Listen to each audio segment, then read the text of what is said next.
ganong kadami ang aksidente. Tuturuan namin paano mag-bandage, paano mag-support, tapos magsasaklay. Pagdating ko sa ospital, namamaga, 3 oras lang, sumalangit na.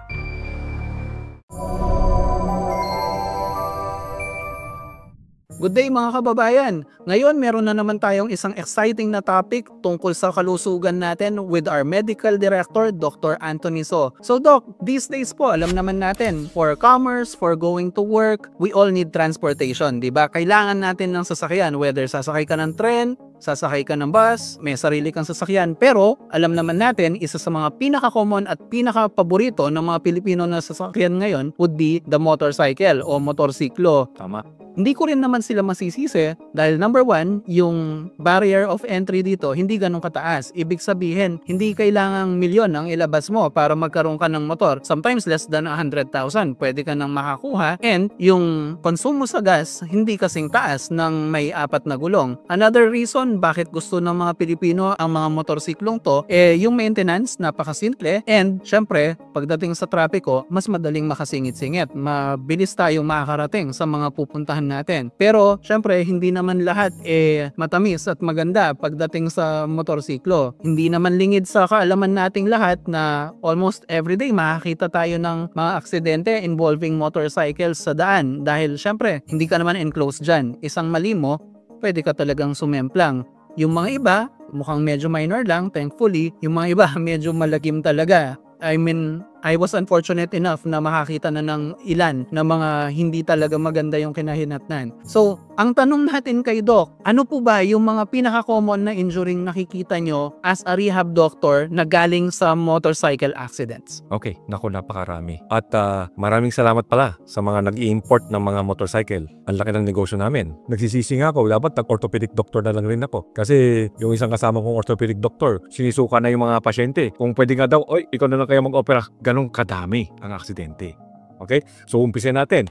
Nagmamotor ka, may basa, hindi wala nakita. Dadulas ka. Ano mangyari? Pagkahulog, ang bigat kasi ng motor mo. Mga mayayaman, mga malaking motor. Pag daganon, may fracture. Fracture sa tibiofibula, fracture sa femur, dislocated yung tuhod mo. Okay? Yung ankle, injury. Yung talofibular, may ligament doon, napuputol din. Ay, may nakita ko, nagbe-break siya. Pagka bangga, konti lang. Nahulog lang konti, mabagal lang. Kaso, pagka support sa pavement, nag-fracture dito. Kasi instinct mo gagano. Oo, fracture dito. Wala kang fracture sa paa, may fracture sa kamay. Pero ito yung pinakamalagim.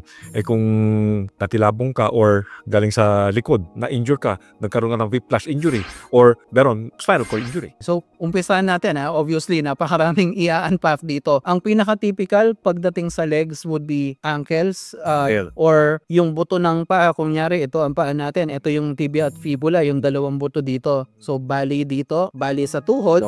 Almost lahat. Pwede ka magkaroon ng fracture. Lahat. Almost lahat. Tatanong ko lang, Doc, ang katawan ba ng tao sa ganung bali nakakabawi pa fully? Yes, because of our orthopedic doctors. So, opera nila, lagyan ng mga bakal-bakal. Yes, nakakapag-recover naman fully. Okay, pwede pang magmotor ulit. Hindi, joke lang. Mag-ingat kayo sa susunod. Hindi naman kayo babawalan. Pero, syempre, siguro naman sa ganung level ng pain, mukhang masakit ito. Madadala kayo ng konti. Although, we understand, hindi naman laging kasalanan ho ng motorcycle riders natin ito. Hindi lang minsan na nakakita ko, may iniiwasan sila, whether makulit na pedestrian or nagbabike sa maling part, iiwasan nila, sila may masasaktan. May aso. May aso, yun pa. Or pusa, yung mga ganyan. Nako, ang daming pwedeng pagmulan yan. Minsan, kahit hindi mo kasalanan, ma-aksidente ka. Doc, eto, medyo sensitive na tanong ng konti ito. Pero para lang sa kaalaman ng mga motorista natin, pag ho nabalian kayo and kinailangan ng operasyon at kinailangan tayong lagyan ng bakal, mga magkano po bang? Depende nga sa lugar. Walang budget, casting lang, mura lang naman, wala pang 1,000, gano'n. Tapos pero pag yung bakal yun, pwede nga kung anong bakal ang bibili mo, yung titanium ba o yung tatanggalin pa in the future. Stainless na lang. Dead joke lang. So, iba't iba sa klase ng material na ginamit. Siguro sa kalibre rin ng doktor, kung sikat ba yung doktor, medyo baguhan. Kung malaking ospital, syempre iba ang presyo ng sabihin mo nilang St. Luke's o Maharimere kesa sa presyong probinsya. Real estate yan Pero yung mga ganyan ho, daang libo po ba ang aasahan natin gagastusin pag nilagyan ng bakal na tayo? Yung sa hip, di ba may hip replacement, wala may hip fracture sa femoral neck. Pag ni-replace yan, yung bakal pa lang from 70,000 to 200,000. May mga iba nga bipolar pa, kulang pa sa operasyon. Pwede ka pa kumount ng 500,000. So, medyo matindi yung cost. Ito anecdotally lang, although hindi naman ako doktor doktor, pero I run an office and one of my employees unfortunately suffered broken both bones sa lower leg, so tibia and fibula. Dalawa yan. Nilagyan ho ng bakal yung mga yan. If I'm not mistaken, kahit yung doktor natin, dahil kakilala natin, medyo pinagbigyan siya. Umabot pa rin ng 350 hanggang 400. So, Paano kung bakal pa yun? Di abot ng 500 to 1 million.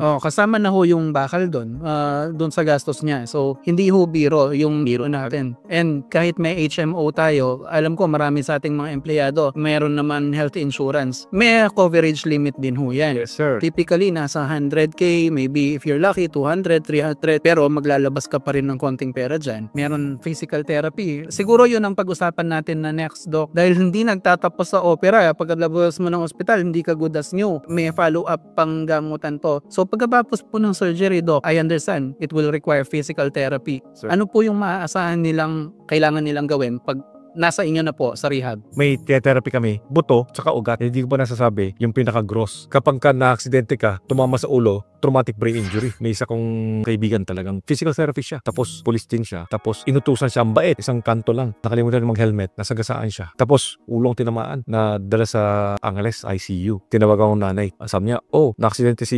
ganito. Sabi ko, oh, wala yan. Sa hospital na eh. Pagdating ko sa hospital, namamaga ulo. Namamaga. Sabi ko, naku. After 3 oras lang, sumalangit na. So talagang delikado. Eh, di ba sa highway natin, nag-big bike, pagkatapos ng pagbangga, yung ulo at saka yung katawan naghiwalay. So, Yan yung mga malagim na ho talaga na, Doc. yun, nakikita namin, nire-refer sa amin, pag sa buto, lalagyan namin ng ice, exercise namin, then tuturuan namin kung paano mag-bandage, paano mag-support, tapos magsasaklay. Ganun lang, papalakarin namin, ganun lang. Kumbaga, mag-aaral ulit siyang maglakad at papalakasin nyo ho, no, Doc? Dahan-dahan lang, pero mabilis na lang yun. Mga 1 linggo, 2 linggo, pwede na. Ay kaso kung nagkaroon ng spinal cord injury, kung tumama dito, tumama Ulukod. hindi magagalaw ang kamay at paa. Ay kung may traumatic brain injury, garon din, kung tinamaan dito, mahina yung kaliwa. Pag tinamaan sa kaliwa, mahina ang kanan. O kung both, yun, nakaganon lang. Naka-bed rest lang siya. Yun, ang takal naming pinatherapy sa ICU. After that, hindi mo pa alam kung kailan maglalakad. So, yan, mag-ingat tayong mabuti dyan sa mga yan. So, I think from that, so yung una nating na-discuss, Doc, yung mga nasa lower extremities, sa lower legs, upper legs, hanggang hips. Yan pa yung medyo madali. Madali ko yun. Kung yan ang tinamaan sa'yo, napakaswerte mo. Pero if mas mataas kaysa sa bewang mo, na nasa spine mo na yung tama, napakarami. So, am I correct na kung sa lower back natin, yung God forbid, nagka-fracture or whatever, pati legs natin, apektado hon? Yes, kung nagkaroon ng spinal cord injury, 3 paang mawawala. 3 pa. Oo, pag sa lalaki. Alam ko yung pangatlo. Yung pangatlo, hindi na rin titigas. Yun ang problema. Malaking problema mo yun, Doc. Ayan, kung feeling mo napakamacho mo sa pagmumotor mo, Yes, sir. mababawasan ang pagkumacho mo kung yun ang tinamaan. Siyempre, alam natin, yung mga ibang nagmumotor dito na nanonood, part ng kabuhayan nila yan. Sa mga rider, wala akong masasabi. Saludo ko, lalo napakabait ng karamihan ng mga delivery persons natin, pero mag-iingat ho tayo pag ganyan, hindi natin masabi yung aksidente. Pag sa gitna po, I understand ang medically divided ang spine natin sa 3, Doc? Yung lumbar, which is the lower back, yung thoracic, Classic. yung gitna. Pag sa thoracic ko ang tama, doon tayo sa gitnang likod na nabalian. Ano ho ang epekto nun? Ganon din. So from lumbar, thoracic, saka cervical, lahat yan tama ang 2 paa. At 3 paa pati lalaki. 3 lahat yan. Oh my Pero God. pag sa cervical, may dagdag dito 2 kamay. Hindi na may So, sa taas. mas mataas ho. Yes. Sa liig, Ang masama pa, okay, yung pangatlong paa hindi nakatitigas. Eh hindi rin makaihi, hindi rin makatari. Maglalagay ng Foley catheter. Naka-Foley catheter ka, gano'ng katagal. Hindi ka marunong makaihi. Minsan, ang ginagawa nga sa Amerika intermittent catheterization program. Meaning, yung patop, pag puno na, every 4 hours, lalagay ng sonda. Iihi mo na, pagka wala na, tatanggalin na. so pati pag-ihi mo lang na basic. Yes, Apektado. din. Oh my. Hindi makadumi. Lalagyan namin ng ilang castor oil or labatiba para lumabas lang. Alam nyo yan, labatiba, maligim na topic rin yan. Discuss na lang natin sa ibang araw kung di kayo pamilyar. Kaya nga sa mga pelikulang comedy dati, pag sinabi ang labatiba, katatawanan nyo, Doc. Yes. Pero pag nangyari talaga sa'yo, di okay yon. Yo, panihirap. Okay. And worst of all, kung hindi sa spine, mas mataas sa ulo, yung nga na-describe nyo. In some extreme cases, mamamagaho ang ulo. Ulo. And may mga nakakomatose ho siguro. Tapos, kung nauntog ang ulo mo, nabuhay ka, kaso lang may fracture or may dugo sa loob mo, mga subdural hematoma, bagsak mo yung neurosurgeon. O barado ang utak mo, tatanggalin yung dugo, may mga pa, may tubig kasing dumadaloy sa utak natin eh. Kung nabarado, kailangan pa ng shunting. Lalagyan ng tubo dito, pupunta sa tiyan mo para yung tubig pupunta pupunta sa tiyan mo. Malamang yung ganyang opera, mas mahal pa lalo yan, Doc. So, Mas mahal ho. napaka-delikado ho talaga. Dapat yata Halloween episode natin to dahil nakakatakot yung mga napag-usapan natin. So hopefully hindi karamihan ng mga ano natin safe. Pero kung ma-aksidente man, yung minor lang sana, mga gasgas at pasalang. Pero kung hindi naman, yung mas mababa, mas maganda ako, Doc. Yes, sir. Okay, yung mga swerte pa. Doc, before tayo mag-close, hindi naman to episode for each of those conditions. We will have separate episodes for that. Gusto lang nating ibahagi sa publiko ano po yung mga posibleng mangyari kung maaksidente tayo sa motor. Hindi po pananakot ang goal namin dito. Kaalaman po. Wala po kaming sinasabing masama ang pagmumotor. Pero syempre, lahat tayo, kahit tumawid ka lang ng kalye, may risk naman yun. Yun nga lang, sa pagmumotor, yung risk medyo tumataas. So, siguro ang huli kong tanong bago tayo magtapos, Doc, ano po bang ma-advise nyo sa mga nagmumotor? Usually talaga, sinasabi ko sa mga kasama ko ng motor, huwag na magmotor. Sabi, malilit daw siya eh. Hindi gawin mo, mas maaga matulog. Tapos maaga ka magising. Paselti pa. Talagang delikado.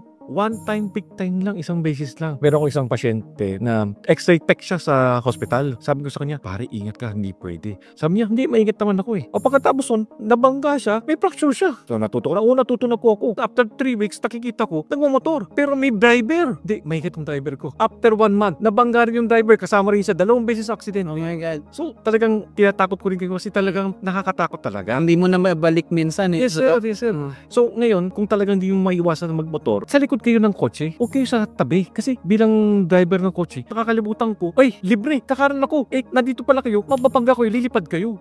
Tandaan po natin yung side mirror sa kanan dito sa Pilipinas, malaki po ang blind spot kasi wala sa tabi ng driver eh. And common sa Pilipinas, madidilim talaga ang tint ng mga sasakyan kasi mainit tsaka matindi sikat ng araw. So, syempre, iniwasan nila yon. Ang nako-compromise doon yung field of vision ng mga driver natin. So, ingat kayo sa tabi. Sabi nga ni Doc, as much as possible, sa likod na lang. Although, yung mga pilosopo na nagmumotor, ang sasabihin nila, ang point nga ho ng pagmumotor ay sumingit sa gilid. So, wala na akong magagawa sa inyo kung yun ang thinking nyo. Protective gear. Siyempre, huwag galayin o mag-helmet, Doc. Tsaka yung mga pads, jacket, pants. So, siguro, yun na lang. Although, kung truck yung makakabangga nyo, kahit siguro uniform ng NFL, walang magagawa sa inyo, Doc. Wala. Okay. Any other advice pa? Yun, follow the rules. Tapos, ang pinakadelikado lang nga, yung pagkakanto. Kasi, ang driver, tumitingin kami sa stoplight. Eh, green. Okay, kakanan kami. Eh, bisan sa mag-yellow na. Eh, di kakanan kami, nagmamadali kami. Eh, kayo, didiretso pala. Bangga kayo, tumba kayo. Aksidente, at hindi lang yun. Kahit mali ka, kahit tama ka, yung license mo, kukunin ng pulis. Ang mahirap pa naman, Doc, marami sa mga highway natin free right, 'di ba? Kahit may traffic light. Yes. Yung pwede kang basta nasa extreme right ka, pwede kang dumiretso. Yes, sir. Minsan dun pa nagkaka-aksidente kasi ang ibang driver aware, ang iba hindi. Magkaka-miscommunication, nasalpok tayo. Yes, coach. So, yun, mag-ingat po tayong lahat. Again, nothing against motorcycle riders. I know it's a necessity for some people. Lalo na kung malayo-layo tapos mahirap mag-commute. Mabuhay po kayo kung ginagamit nyo sa kabuhayan. Pero, syempre, tamang ingat po tayo. And kung hindi nyo naman kailangan talaga magmotor, siguro, iwasan na lang muna natin. Lalo na kung pinang-joyride nyo. Anyway, yun lang po. Ito na yata ang pinaka parang nakakatakot na episode natin ng Medico.ph. Pero that's all the time we have for now. For the next few weeks, magdi-discuss tayo ng mga iba pang kaalaman na pangkalusugan with, of course, our Medical Director, Dr. Anthony So, and of course, me, Managing Director of Medico.ph. I'm Glenn. So, stay safe, stay healthy, and we'll see you sa next episode. Bye-bye!